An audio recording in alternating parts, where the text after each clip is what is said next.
And then there is also safety date flyers, so you know when the future SWAVOs are. So we'll have our next SWAVO June 13th. That one will be all virtual.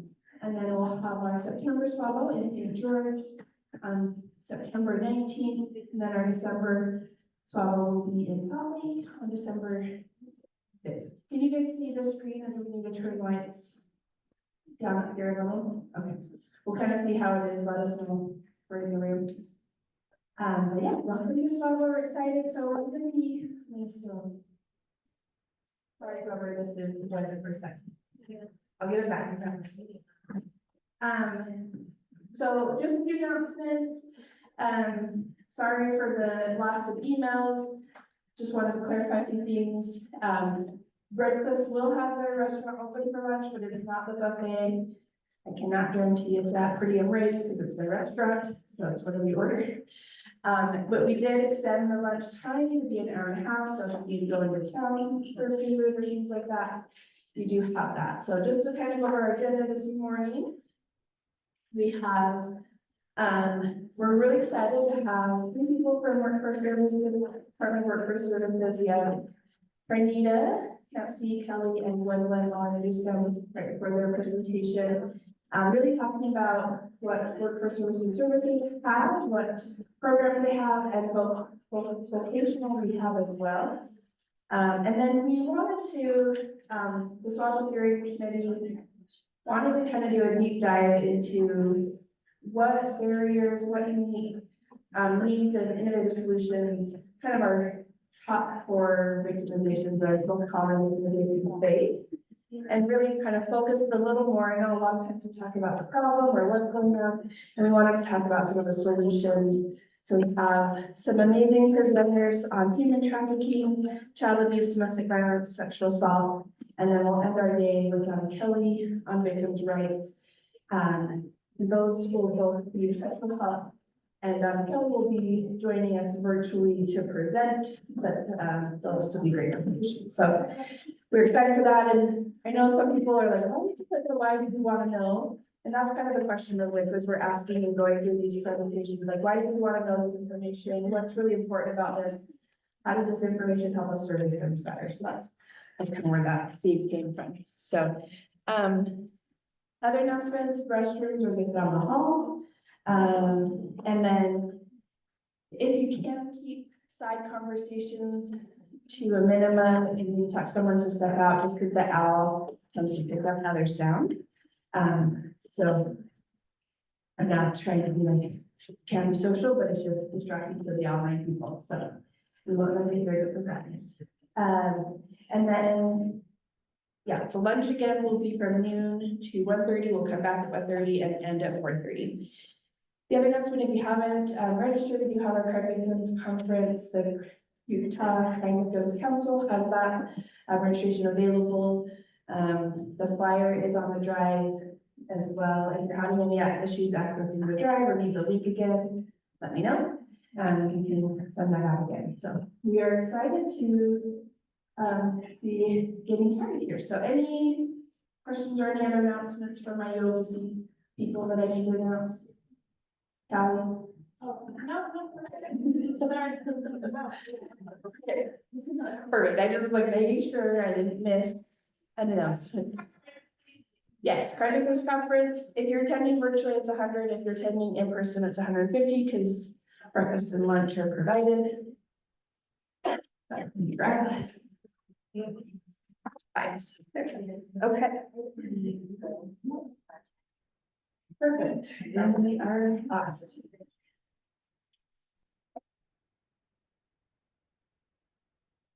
I just see her style up there, and this is usually her job, so but now I get to do it. Big shoes to fill. So we are going to get going. Sorry. So we're going to have first hear from Kelly. Kelly Thornton is with the Department of Workforce Services. Sorry, we're going to maybe be a few minutes ahead. Didn't mean to throw you off, Betty. Yeah, come on up, Kelly. You're good. And we are so excited to have her with us. She has been, sorry, my phone is getting extra slow. There we go. It's okay. There we are. She is in the South Economic Service Area Manager for the Workforce Department Division. So she's actually a local to Grand County in San Juan, lives in Moab. So we were so excited that she could have some time out of her pretty busy schedule to be with us today. She's been with Department of Workforce Services for 25 years and worked in various capacities, so very knowledgeable. She has her bachelor's degree in Michigan State University. Yeah, Michigan State. Prior to working with Workforce Services, she worked for CKVIT as an online, actually she's got volunteers, and she's definitely had some great experience with that. And then we are, after she's presenting, so they're kind of splitting up her presentation, we'll hear from Gwendolyn Topless and Carnita. You can see Carnita has worked as the vocal rehab counselor for 20 years. I just introduced them now, so you can see come up. And she's worked there for 20 years with the state of Utah Vocational Rehabilitation. She's currently the counselor supervisor for Guani and Moab's offices, so also local to here. She has her master's degree of science in rehabilitation counseling from Utah State. Go Aggies. So she does hold those certifications as a certified rehabilitation counselor and a licensed vocational rehabilitation counselor. That's a mouthful, but she is passionate in helping individuals with disabilities achieve independence and enjoys achieving successful employment outcomes with her clients. She aims to serve and advocate for individuals with disabilities. And then joining Carnita when she presents will be Gwendolyn Topless, and she works as a vocational rehabilitation counselor for the state of Utah, currently working in Grand County for the past 5 months. And she just graduated from high school, so she's from Grand County High School. Moved to, after, I reread that wrong, after graduating from Grand County, sorry, she didn't just graduate, let me repeat that.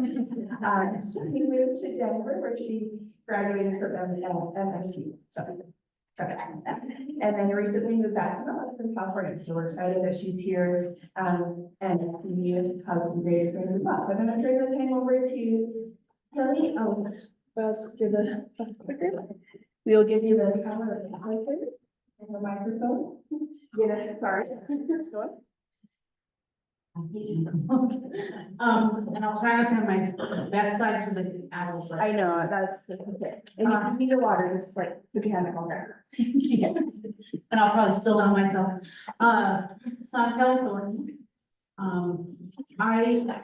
I just first want to thank you all for the work you do, because it's really important and it's really tough, and it's probably, I know, it's underappreciated sometimes, but you do great stuff, so thank you for that. I'm with the Department of Workforce Services. I have a general kind of overview slideshow. I'm gonna skip through some of it a little more quickly than other parts, and I really am interested in questions that you might have. I do want to kind of keep an eye out for time so that I don't run into Carnita and Gwen's time. But I will stick around a little so if you have any other questions. Also, my contact information is here, so you can reach out. Feel free to reach out to me. I may not be able to answer your question, but I'll get you somewhere where I can answer it. So how many of you have dealt with a division of workforce services at some point in your career? Okay, I'm not gonna ask you how it went, because sometimes it can be tricky and challenging and a little overwhelming for people, so I'm hoping that we can help with that a little bit today. So I'm gonna just start, see if I can do that. So on the spot. So we, in general, workforce services has a bunch of divisions, and I'm going to give you a high-level overview of of all of them, and then get into the nitty-gritty on the ones that probably you interact with most likely. We help people find jobs. We help people access labor market information. We help people find employees, we help people get training, and a bunch more stuff. Our mission is to strengthen Utah's communities by connecting the workforce to new opportunities and providing services for individuals and families in need. Pretty broad. We came together from 5 different agencies about 26 years ago, and we've expanded since then. Is there anyone here who has never seen one of these division names before, or didn't know it belonged to the DWS? Okay, so we are.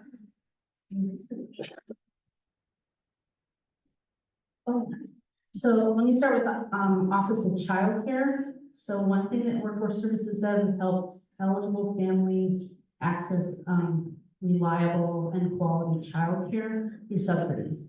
So we can talk more about that in a second. We're also eligibility services, we call it ESD. This one you probably interacted with, and one of the people you've worked with has. They determine eligibility for programs like food stamps, SNAP, medical assistance, financial assistance, child care. If you call Workforce Services, very likely you're talking to someone from ESD. Also, Housing and Community Development. Housing and Community Development's mission is sort of strengthening communities. Where you may have encountered them is they do actually a lot of planning stuff in individual communities. They also have a lot of money that funnels through Workforce Services comes through Housing and Community Development. So grant funding, community impact funding, that kind of stuff. We also have the Office of Refugee Services, and they obviously work with refugees. They're specialized in that, they're knowledgeable, they're compassionate, and they work with us in the rural areas and outside of Salt Lake if we're working with the refugees. Very important division for us. The Utah State Office of Rehabilitation, I'm not going to go into too much because Karenita and Gwendolyn will. Unemployment insurance, you've probably heard of that one. People who have lost their work and need some help to keep going while they find another job. Workforce development, that's the division that I'm with. Is this microphone making you crazy? Okay. So I'm with the division of workforce development, the workforce development division. When you walk into an employment center around the state, you're very likely going to see someone from my division. So our job is not to determine eligibility for SNAP and financial and such. We though help people navigate it and help people apply and connect to those services. Those services, unemployment insurance, vocational rehabilitation, and childcare. And then we also provide case management services for people who are on financial assistance or who are in what we call career and education services. That pays for on-the-job training, classroom training, just even additional help for getting work. In many of our centers, if you walk into a center, you'll also see someone from vocational rehabilitation up front to help people navigate those services. We're co-located in most places, or in many places. We also have workforce research and analysis. They gather the data. They gather it from employers, from their own surveys, from census data, all kinds of data. And where this might be interesting to you is that our website provides, it's a ton of data. It really is, from demographic data to employment information for local data. If you're writing a grant, this might be really valuable for you. And or if you're doing a presentation or a community study, pretty important stuff there. And then we also have the Office of Homeless Services, which was just divided out. You may have encountered them. They do the statewide clean time count for homeless people, and they home. No, you get the terms wrong. They also work really closely with the shelter and provide some funding and outreach services to shelters. People, or preschool division. Okay, so we'll spend some more time in detail on the ones that may be useful to you. And I would really appreciate if you have questions, and please be honest. So, you know, if you really have a frustration in a certain area, let's see if we can figure that out. So off of childcare, anyone have questions about what they do? And I'm gonna refer to my notes, just there's a couple points that I wanna make sure I get to. And then there's also in the drive that Vicki shared, there's information about most of these services that you might work with your folks with, both in English and in Spanish when you have them. Anyone have questions about childcare? You might be surprised how many people are actually eligible for this, and I think it's probably underutilized as well. If you go to our website and hit how to apply or hit supportive services, there's one application for childcare, financial assistance, SNAP, and medical. So one application, it's kind of complicated sometimes, but one thing can help you access all of those services. I don't know why, because other people say. I got my cord. You're good. All right, is that better? Maybe talk for a minute, we'll see. Okay. We'll let you know if it is. Sorry, I was trying to be really far away from the camera. Sorry. It's okay, let's just kind of listen to the end and the- They said that's a lot better. Oh, sorry. I'm You sorry. can- You can hold the mic down a little if you need to, like it's Oh, up to you, it'll still. That's so much fun. Can you all hear me? And probably not that booming during this. Yeah, please. Oh, yeah. Do you have that funding to meet the needs of those that apply, or do you have to turn people away if there's not enough? That's a really good question. For the most part, yes. It sort of depends on the program and the timing. In general, some of our programs, especially some medical programs and general assistance, which is financial assistance for people who don't have dependent children, those are state funded. And so sometimes the funding doesn't meet the need and we have a wait list. Hasn't happened for a while. We used to do a little more of this kind of cycling thing, both with general assistance and with the sort of, I don't know, lowest level of medical assistance. But it really hasn't happened for a while. So I always encourage people to go ahead and apply for all services, even if they just think they might be eligible. And our eligibility services division will figure out whether they are or not. With medical especially, there's about, I don't know, 20 different medical programs. I wouldn't even begin to try to explain any of them because I don't understand them all. But a lot of people are covered, including now, both with childcare and with some medical programs, people who are undocumented may qualify for some of those programs. And so that's something that you just kind of keep in the back of your mind. Question? Yes. How long does it take, once an application is submitted for individuals to access childcare? Like what's the time frame, wait time? Another good question, and it really depends. There are a few variables. One is childcare can be accessed through our financial programs also, and that my team, people on my team and teams like mine all across the state have a big impact on that. They actually help the person access it to support things in the plan that they've got. That typically goes a little more quickly than going through the application process. The big variable, honestly, is the workload of the people who are determining it. And then the other big variable is whether or not people have access to and provide the verifications that they're asking for.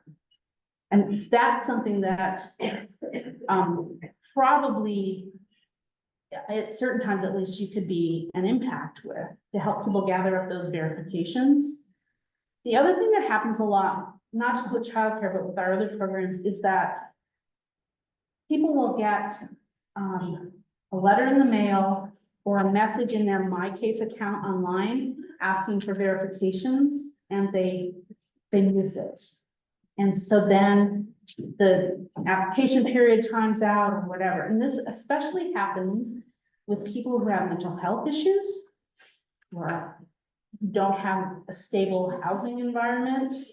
So probably some of the people you're working with, people who are in crisis, it's easy to miss that stuff when you're trying to live your life and deal with some big trauma or other things that are going on. So that's another thing that you might be able to really help impact, is to remind people that they may be getting something in the mail that's going to require them to act, or something on their online account that's going to require them to turn in a verification or whatever.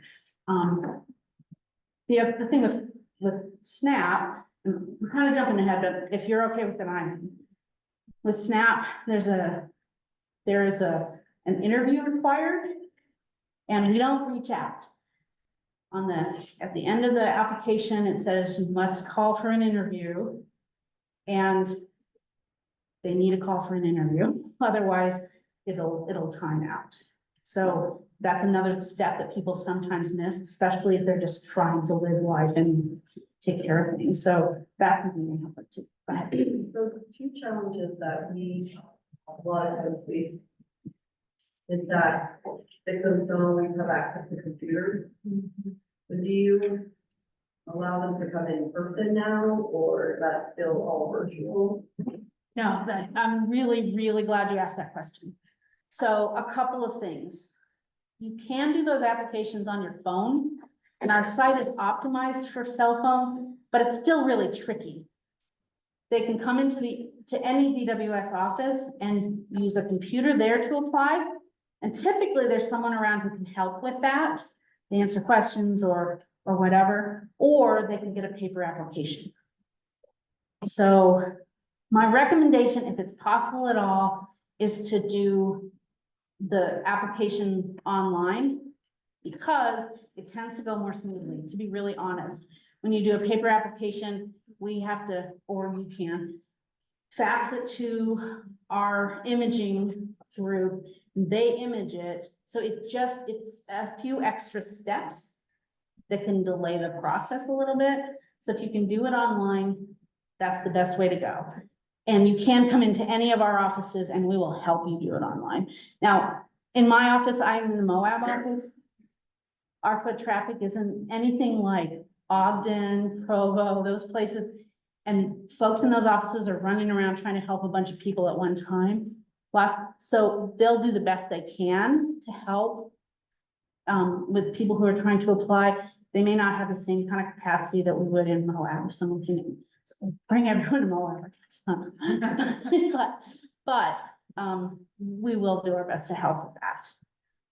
Is that helpful? Yeah, and then the second thing is, a lot of times they have to change their phone numbers or their email addresses. They get access to those, and so when they apply, can they call it any kind of trouble? Yes, and they should right away, because information will come those methods potentially, and you don't want people to miss it. You can also go online and make those changes. Some changes we can make in the office and others we can't. So, but I'm glad you mentioned calling. Has anyone ever been with someone or done it yourself, called into our eligibility services?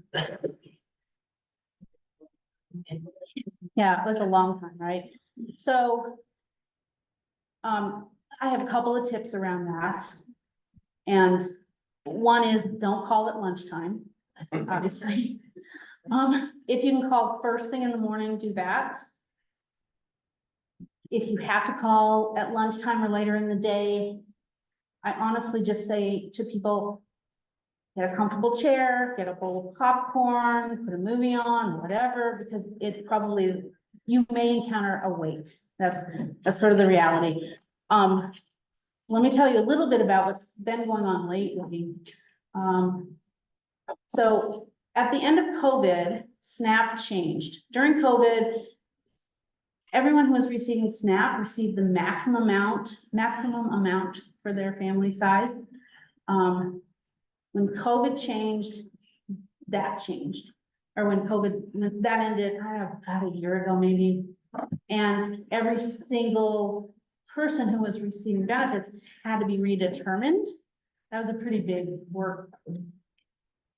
In the last few months, Medicaid, they call it Medicaid unwinding, which sounds interesting, but medical changed at that point. And so that was an even bigger lift. And it sort of happened about the same time as the marketplace was open. So at the end of the year, when the marketplace is open, there's a ton of extra work for medical programs. And so those two things happened at the same time. And there were a lot of questions and a lot of concerns and a lot of people calling in to find out what in the world was going on. And when that happens, that increases the wait times. So they're still working through that process, to be honest. Hey, Kelly, we have a few questions in the chat. Okay. One's asking, does workforce services help pay for summer activities like a summer camp or summer activities? That's a good question. I think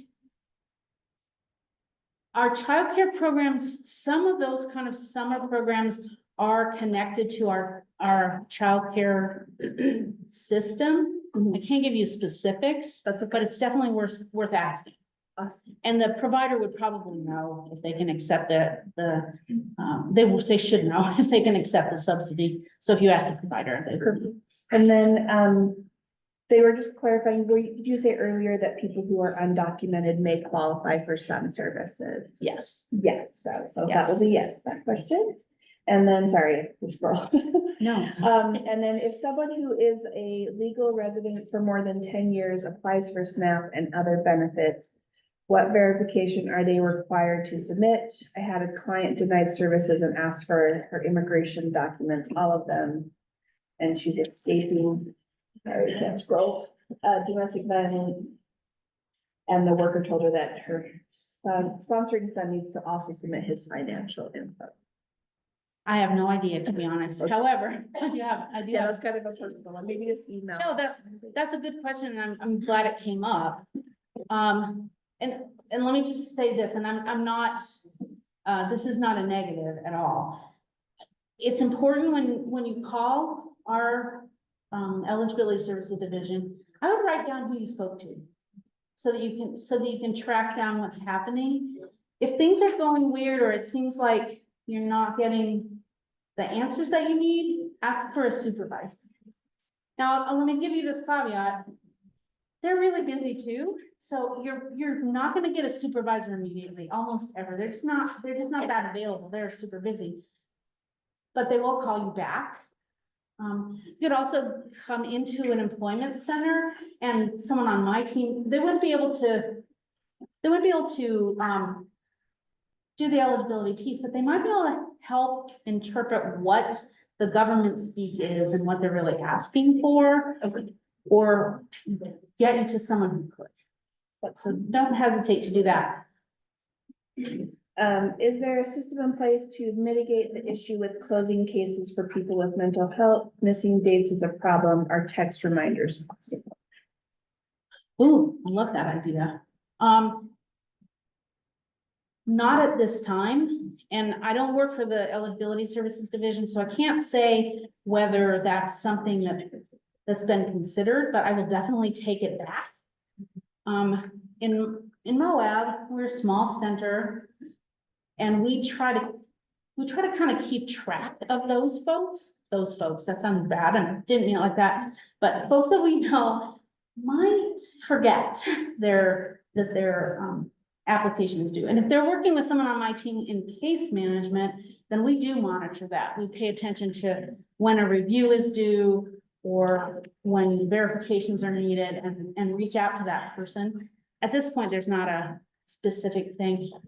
There is one thing that might be of interest to you all that I honestly just talked to someone last night who's a director in the eligibility services division. you reminded me that our community partners can have access.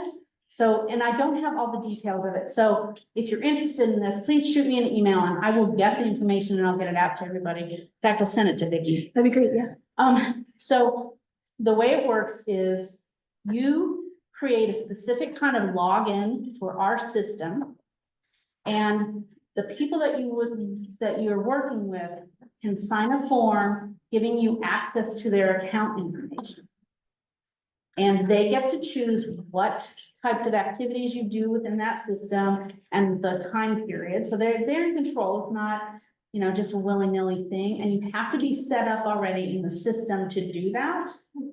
But that might be something that could help folks that you're working with that have those issues happening. So I will get you more information. In fact, I have a little. I'm sorry, that was probably really loud. You're good, don't even worry. I don't know that, but there is that possibility, and that might be a really helpful thing. It's one of the things that I worry about all the time with the people in my community that have mental health issues happening, that don't have stable housing, that, you know, are in crisis of one type or another, that they fall through the cracks a lot. And then can be catastrophic because they lose their medical, they lose their financial, and lose their SNAP. So we try to watch for it, but we're not. Yeah, no, I get it. Sorry, 2 more questions and then you can, and some of these you may answer as you present. So if you could say I'm getting to that, that's totally. I'm kind of thinking we just answer questions, if that works for you all. That's great. So what resources does Workforce Service provide for undocumented individuals? Good question. So emergency medical, for sure. If someone has an emergency and goes to the hospital, they can be covered. It's a limited coverage. And I have limited knowledge of this, to be honest, so, childcare assistance has opened up some for people who are undocumented. The children of the undocumented parents who are US citizens can actually receive some financial assistance. And that's sort of that people probably don't know a lot about that. We encounter it sometimes, probably not a lot. There's some concerns about coming into a government office. Let's just be honest. But there are some of those kinds of things. Last one in the chat is it possible to save information during the application? Because it takes you out of the system and you have to start filling it out, the information again. So like if it times out, I guess. So I don't think so at this point, but I don't know for sure. One thing to keep in mind is if someone's used our services in the past, if they've gotten SNAP or financial or medical assistance, that information is already in there. So if they go to apply again, that's in the system, and the application process is usually a lot quicker and easier at that point. In terms of saving as you go, I don't think so, and it may have something to do with different types of browsers too. Sorry, I don't have much knowledge of that. That's okay. Thank you so much. That's all we have in the chat right now. Does anyone else have questions? Well, you think of it. Let me give you a little more information about my division because I want to put us forward. And is it okay if I just leave the slide? Do you mind if I just leave the slideshow? You've got it. Oh, go ahead, please. Can you talk a little bit more about that emergency medical candidate? Not really, because I don't have a lot of, to be honest. But if I think it's pretty much, it's limited to things that are catastrophic. You know, someone needs emergency surgery, someone's been in an accident, those kinds of things. And some hospitals actually have someone who's present from Workforce Services that would help navigate that. Some hospitals don't. Most hospitals should be able to connect someone in that situation. If not, I would really recommend having someone go into the office or someone go online and do that application. And it might, you know, Well, there's also paper applications, and those are also in Spanish. So because we're federally funded, most of our applications, RAC cards, all that information is also in Spanish, which doesn't cover everyone. We have some other languages for certain things too, but yeah, I'm sorry, that wasn't much help, but be aware of it. It's the same application process as other medical programs. So. And I think they try to move those quickly. Any other questions? Okay. You chose the like most socially awkward person to present for you today, but, so my division, the Workforce Development Division, I try to think of it in this way. We help people navigate these kinds of programs. We also are kind of in a position to help people move past where they are in the immediate crisis. So my team case manages people who are getting family employment program funding, so that's TANF funding. We come up with a plan, we can put them on work sites, we can help them go back to school, we can just help them with things like figuring out childcare and transportation and those kinds of things. We also have funding, we call it Career and Education Services, and that funding does similar things for people who aren't in the same kind of financial crisis, but are still chronically underemployed or switching careers, those kinds of laid off, those kinds of things. We can help people with tuition. We can help people with just, maybe they need a suit to go interview. Maybe they need shoes because they got a restaurant job and they need shoes, or they got a construction job and they need steel toe boots. We can just help them with interviewing skills, with getting a resume together, those kinds of things. Maybe they need gas money to get to the job for the first week or to get to school for a bit until they get things settled. That's, that application is in the job seeker side of things on our website. This is a RAC card. One of the RAC cards that's in the packet that Vicki shared has instructions about that, or reach out to me directly. Excuse me. We especially are trying to reach youth with that funding. So that's people age 14 up until they turn 24. And for that group of people, we have even more things that we can offer, including incentives, which is a big deal. $500 for getting your diploma or your GED, which can be a pretty decent incentive to someone. We have incentives for getting a driver's license, for completing career assessments. We have we like to put people on internships so they can kind of see what a job would be like. We also have on-the-job training funding, which is you have the job, we're paying your employer back 50% of the wages during that period when we're still learning. We have, again, that can help pay for tuition. And then just sort of a person in your life that's in your corner, which is really the underrated part of what we do. My counselors are amazing. They are across the state.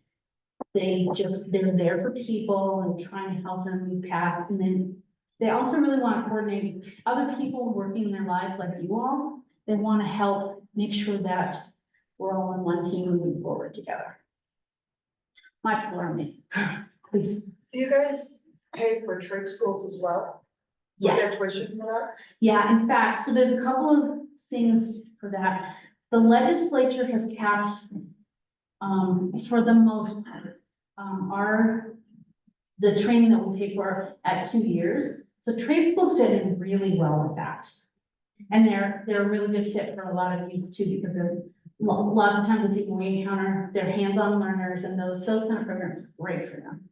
We can also help someone finish up their bachelor's degree. Occasionally we have someone with a master's degree. That's a little more rare. But we try to fit it into that 24-month period, because the reality is most people need to move into something that's getting them more money a little more quickly than some other programs too. The program that they choose, with a couple of exceptions, has to be on what we call the eligible training provider list, which is approved through our state workforce board. There's a bit of a process. Most of the schools in Utah are, some of the private schools are not, some choose not to be, some have new programs, but the program has to be. I'm eating into tyranny this time, so I will stick around if you have other questions, and my contact information is in the slideshow I've never finished. But hopefully this is valuable.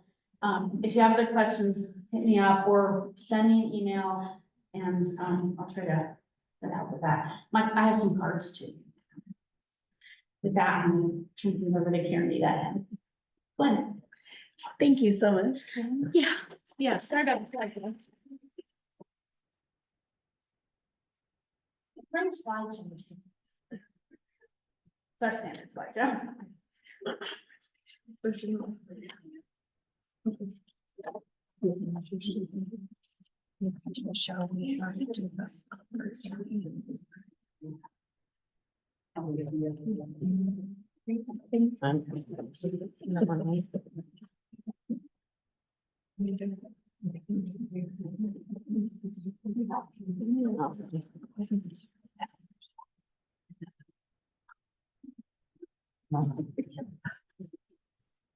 I just made you super bad.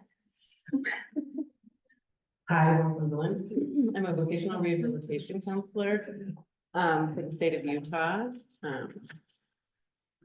What we do is we have clients and they range all from adults to youth, students with disabilities. The program helps people with disabilities prepare for, enter, engage in, or advance in employment. The program. Sorry, 1 second. You guys can keep going. You're Okay. So the program also helps businesses and employers recruit, retrain, and accommodate employees with disabilities.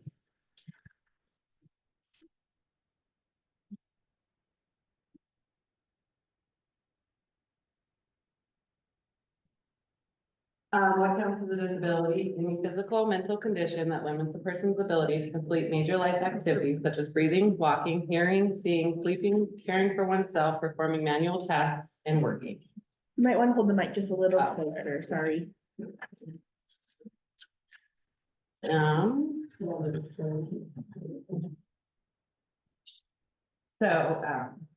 Some examples of disabilities include like alcohol, substance abuse, mental health conditions, autism, cerebral palsy, intellectual disabilities, diabetes, ADHD, and there's many others.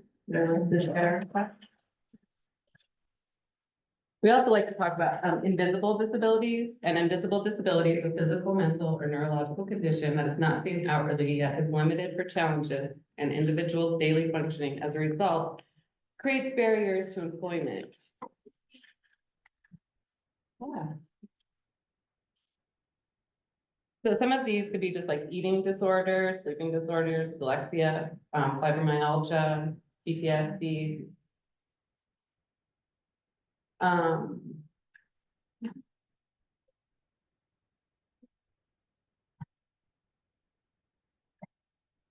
Sorry, you guys. So, how can VR help you?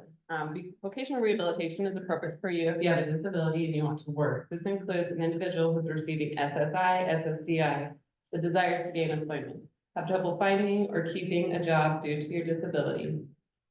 They are not able to gain employment without the help of VR assistance and able to benefit from VR services in terms of job outcome. Sorry, tell me which slide. Forward more, or, yeah. Okay. I was a little fast for my slideshow. One more, or we get there? Oh, I'm good. Yeah. I finished up. Okay. This So, one, we're good. yeah, Karen is gonna talk a little bit more about it. Good morning, Yate. I'm Karen Dickinson. I just wanted to kind of and just ask if there's any questions within the past slides that Gwen just went over before I go into my portion of the presentation. And the quicker you're done. Sure, yes. I have a client that has a disability and has been diagnosed with, has SSI right now. With, the vocational, collaboration with SSI, he does struggle keeping a job.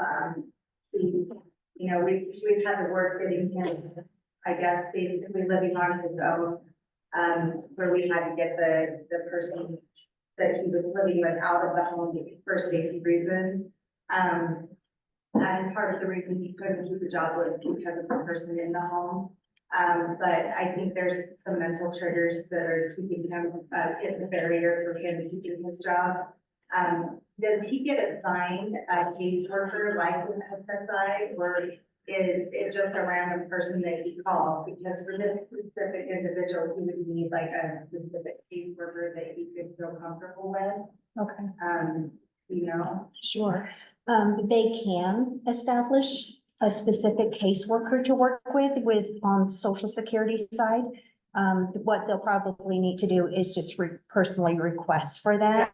He has Yeah. a specific SSI caseworker. Okay. And with, with the collaboration with, vocational, Okay. with that, we get a vocational, also somebody to. Yes, absolutely. Yes, if somebody does get assigned, yes, you're correct. So what happens is, the individual will make application, and to whichever, closest VR office that they reside on. And what they'll do is then they'll make application and automatically they will get assigned a specific VR counselor to work with, within that office. And they will work with that individual as long as that VR counselor is in, working there. Of course, the only times that those types of transitions will happen is if the counselor was to leave and there was a new counselor that takes over and, the case and so forth. That would be the only time that, any type of change in a counselor to the individual will take place. Okay, if I explain this to him, he has had very specific explanations. Would I just tell him that, they go through what his abilities are to establish what kind of job he would be able to do? Right, and what they'll do is, they'll take, if there's a need for any kind of assessment, to determine, where his skill levels are, where his ability levels are, then definitely the VR counselor will work closely with the individual to make those types of, decisions, to help assist the client with career, and, employment goal decisions. Yeah, Thank you. yeah, you're welcome. I saw another hand up over here. Yeah. My name is Laverne, and two of us came down from Montezuma Creek. We work with Utah National Coast. And I have a case that's, has a lot going on. And I'm looking at the services, and I think this is what my victim needs. He is mentally challenged, and, he was living with the grandmother. And the grandmother recently didn't want any help. We went to the home just about a couple weeks ago, and they were living with about 16 dogs inside the house. And our public health couldn't distinguish between if it was puppy feces or human feces. So, and the the grandmother is very old, and she was raising these two grandsons. Both of them are mentally challenged. So, about 6 months ago, the other grandson sexually assaulted the other brother. So one is in custody, and he is being held in Salt Lake City in federal. He's got a hearing coming up in May. Now, when we responded to the incident, the grandma, thank God she's out of the house now, because we called EMS. They took them to evaluate her, and come to find out she needs to be rehabilitated, as far as she couldn't even lift her arms up. Like, she's totally stiff. So she's at Farmington, New Mexico Rehab now. But now I have this other patient. He was sexually assaulted. He's my victim. And, he misuses funds, just like she's saying. We're trying to, he misses his appointments with the psychologist at our clinic. He doesn't take his medication. And we took the dogs and we took it to the Humane Society and we, I had to explain to him, they're gonna go to good homes and they are like starving, So, and we went through the home and it's not a safe condition for anybody to live in. So we were trying to, we can't put him at a shelter because he's gonna take off. He's not gonna abide by the rules. So I'm wondering, like, I'm looking at this diagnostic evaluation. I'm wondering if he would be fit for, I know he receives SNAP. And he receives, I think, Social Security, I don't know which one. And he does drugs.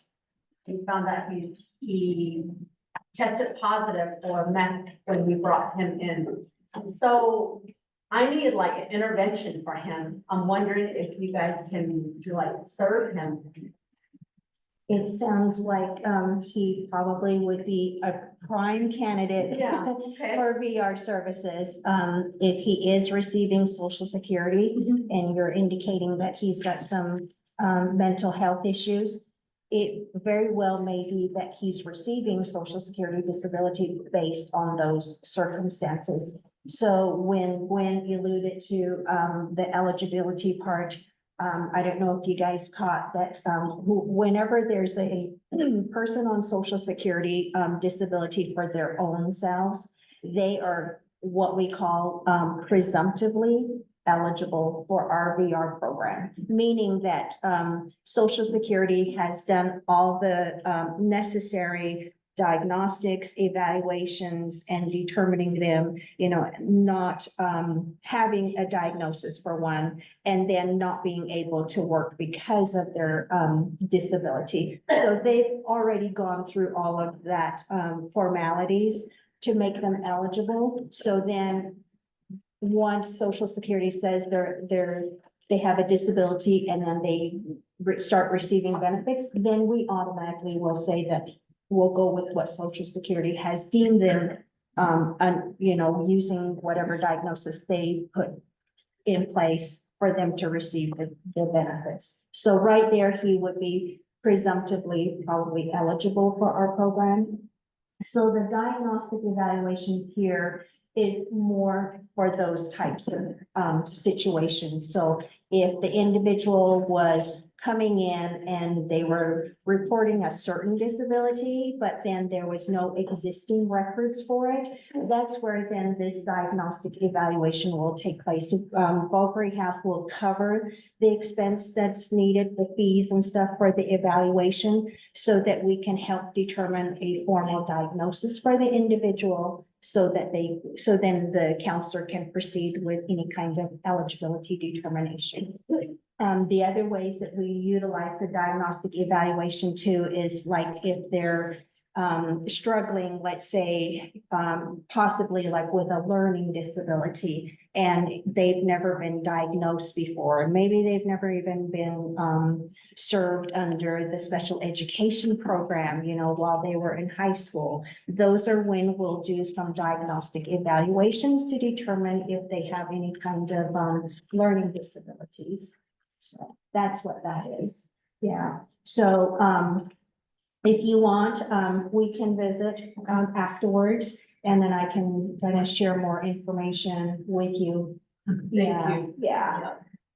Good question. Yeah, I can see why it's a very complex, complicated, cases that you guys, have to work through. So, yeah. Okay, any other questions before I move forward here? Good to go? Okay. So, I'm gonna kind of dissect, these different parts of our services at this time. So what we mean by, counseling and guidance is primarily that's done through the vocational rehab, counselor.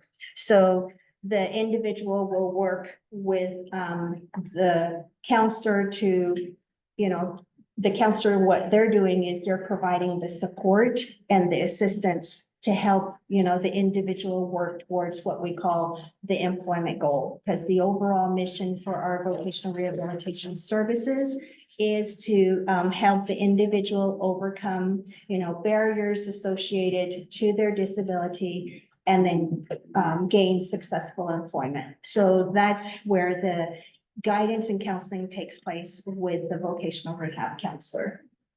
Okay. The one for the medical and psychological treatments, like I said, that encompasses the diagnostic evaluations as well. And then we call it restoration services. So what that just means is, you know, we will identify what needs are needed for the individual as far as what types of restoration services do they need in regards to their disability. So let's take, for instance, like maybe the individual that we're serving has a learning disability. So they want to go and move on to school and get training. So then we're going, okay, so what types of maybe accommodations would you need, you know, at your school so that you're successful in, you know, completing your college courses and so forth. So some of those restoration services might include like maybe extended time, you know, on their tests, maybe being able to record, you know, their lectures so that they can go back to their dorms or where they're at and be able to kind of listen back on those lectures and be able to, you know, take better notes and stuff. We can even have them be accommodated by having their textbooks transferred to audio for them. So if they have like any type of, you know, if their primary learning style is more auditory, then perhaps that would be a good fit for them, is to have it translated to you know, audio, so then they can listen to their textbooks that way. So there's various forms of accommodations that we take a look at based on the person's disability. So just to kind of give you an example of that. Any questions? Okay.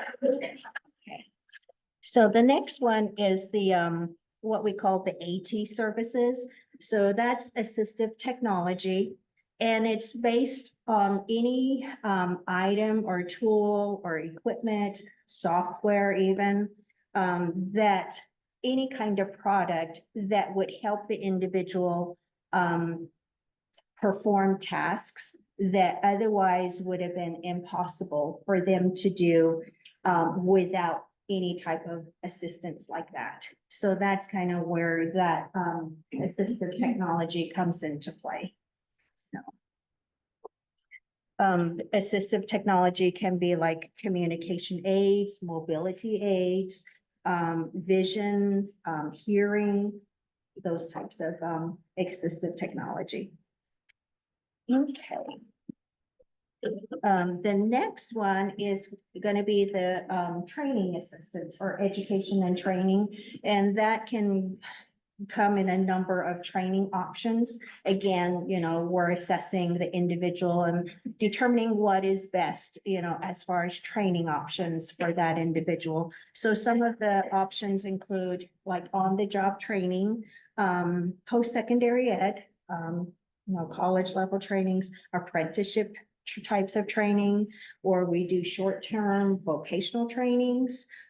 We also do what we call supportive employment type trainings, customized employment trainings.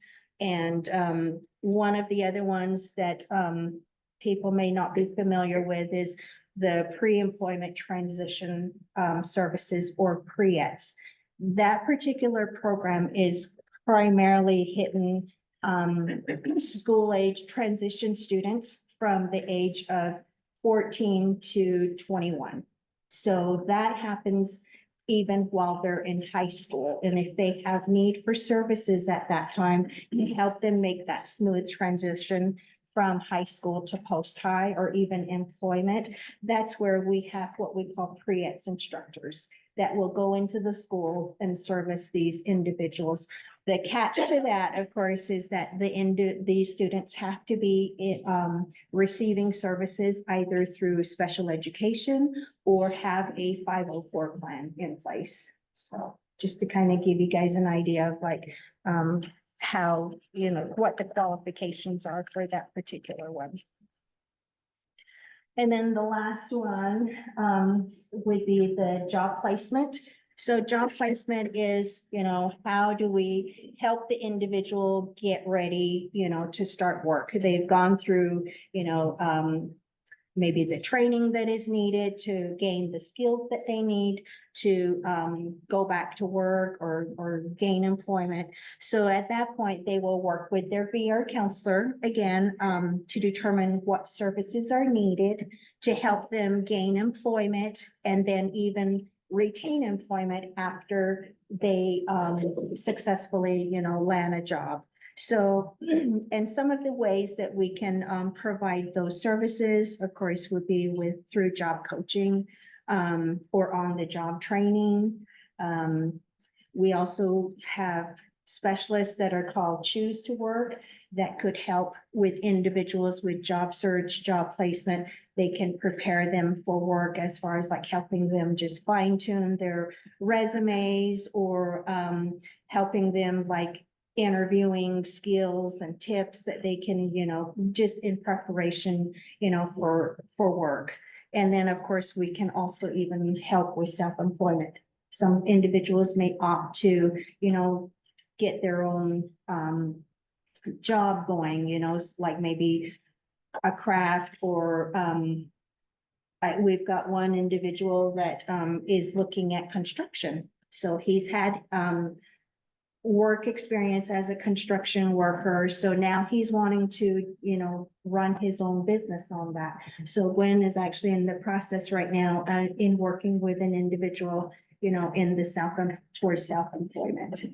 So, and then in addition to that, we can also assist, you know, clients with like work clothing, even tools, depending on if the individual needs tools that are required to have him or her do their job. So then we could help with, you know, purchasing tools. We can help them, you know, in various ways, you know, just whatever is required to help them retain their employment. Any questions? Okay, and then the other one is just support services, like transportation assistance. That could mean like, up north, I know they do a lot of like, bus passes, you know, for the individual to get to and from, especially if they don't have a vehicle, you know, to be able to participate in any services to help them gain employment. Clothing and tools, supplies for work. And we actually do help with expungement fees as well. So we can work with them, you know, to expunge any records, you know, that are eligible to be expunged. The only thing that we just don't pay for are fines and restitutions. The other one that I wanted to mention that's not on here is, we call it benefits planning. So benefits planning is, under our Utah Work Incentives Planning, or the acronym UWIPS, for that. And what that department does is they help those who are currently receiving Social Security benefits and they're wondering, hey, you know, if I was to return to work, how would my benefits be impacted, you know, because of my returning to work? That's where the UWIPS department will then work with them, evaluate, you know, their benefits and so forth, and seeing in what ways it would impact their Social Security benefits while they gain employment and start earning wages. They will also look into how it's going to affect like their Medicaid, their Medicare, their SNAP benefits as well. So that's just one that's not listed there that I wanted to mention. So Great. So any questions? Yes. Can you explain what clients are doing the also kind of they're like things that they need to bring? I used to work children with sorry, but I actually what can you bring to the first meeting with the vote rehab council to be also possible time goals? Okay.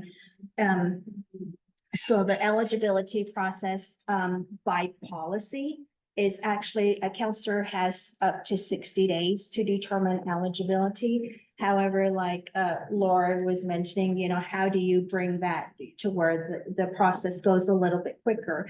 And the best way that I can advise, individuals is if they have existing records, have them bring those with them at the time of what we call the intake interview. That's the first time that they will make contact with a VR counselor.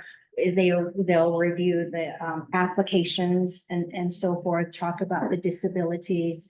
And if the individual has and can bring their existing records with them, that would just cut the time that much more in with the counselor reviewing the medical documentations or the psychological documentations to make that determination. So, good question. And one other thing I wanted to ask, so, sometimes in online work, say for instance, we have a client that we're working with that has been actually solved it, and they're gonna have a hard time working with a certain gender of counselor.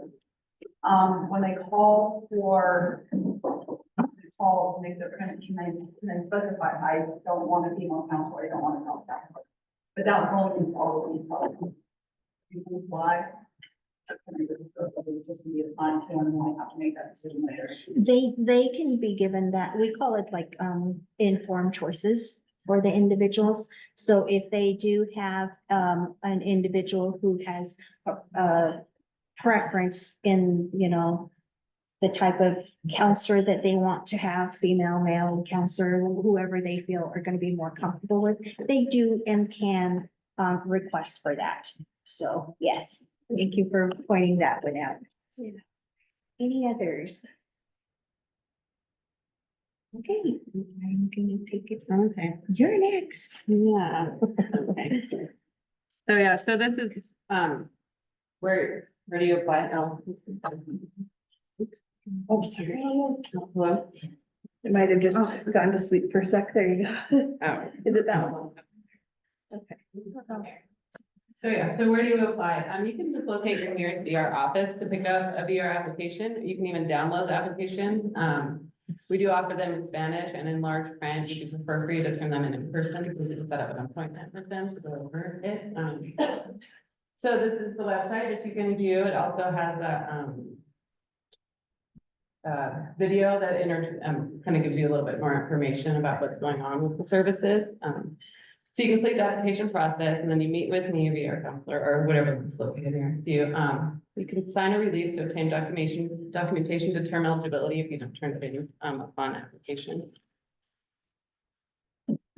And if you have no records, the VR will pay for a diagnostic assessment, which Candy has been over. On average, an eligibility decision will take about 30 days or less.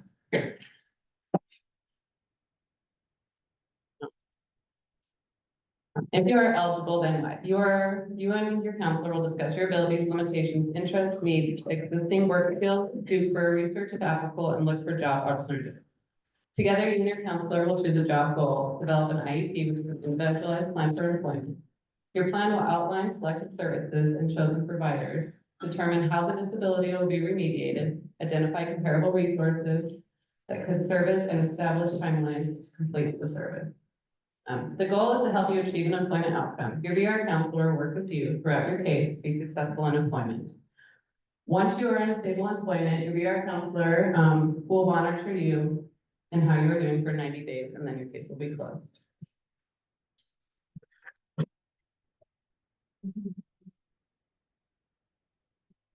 So we do offer services with the blind and visually impaired.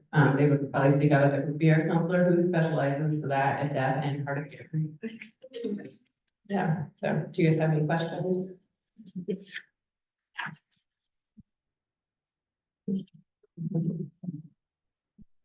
Well, thank you, guys.